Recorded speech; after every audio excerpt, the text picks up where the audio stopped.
My next guest was used also in worshiping the devil, participated in human sacrifice rituals and cannibalism. She says her family has been involved in rituals for generations. She is currently in extensive therapy, suffers from multiple personality disorder, meaning she's blocked out many of the terrifying and painful memories of her childhood.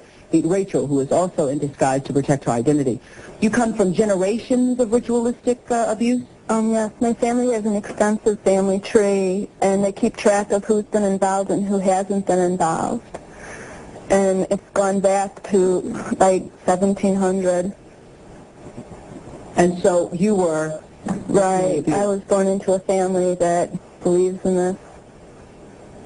And does everyone else think it's a nice Jewish family? From the outside, you appear to be a nice Jewish girl? Definitely. And you all are worshiping the devil inside the home? Right. There's other Jewish families across the country. It's not just my own family. Really? And so who knows about it? Lots of people now. I talked to a police detective in the Chicago area, and several of my friends know, and I've spoke publicly before. And so when you were brought up in this kind of evilness, did you just think it was normal? I've blocked out a lot of the memories I had because of my multiple personality disorder. But yes, I mean, it's like if you grow up with something, you think it's normal. Mm-hmm. I always thought... So what kinds of things? You don't have to give us the gory details, but what kinds of things went on in the family? Well, there would be rituals in which babies would be sacrificed, and you would have to, you know... Who's babies? There were people who bred babies in their family.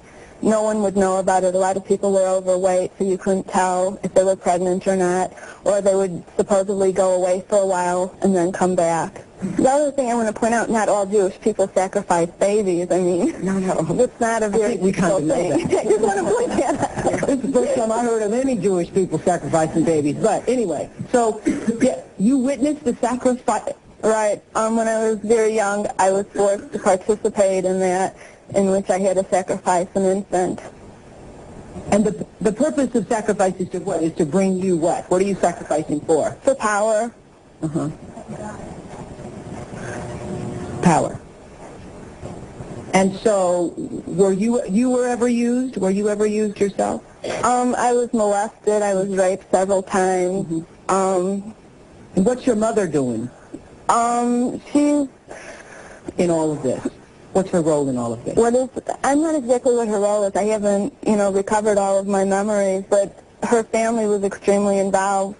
Mm-hmm. She brought me to it. Mm-hmm. Both of my parents brought me to it. And where is she now? She lives in the Chicago metropolitan area. She's on the Human Relations Commission of the town that she lives in, and she's an upstanding citizen. Nobody would suspect her. Were you raised with a sense of right and wrong, Rachel? Yeah. I mean, it's like I had both. I mean, to the outside world, everything we did was proper and right, and then there were the nights that things changed, that things just got turned around. What was wrong was right, and what was right was wrong. That's what helps to create somebody to develop MPD. Mm-hmm.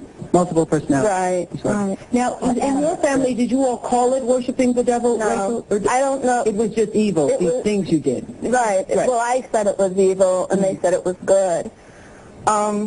There's a book that I had just come across called Lilith's Cave, which is a book of Jewish mysticism and supernatural, and there's a lot in that book that relates to what I endured when I was a child.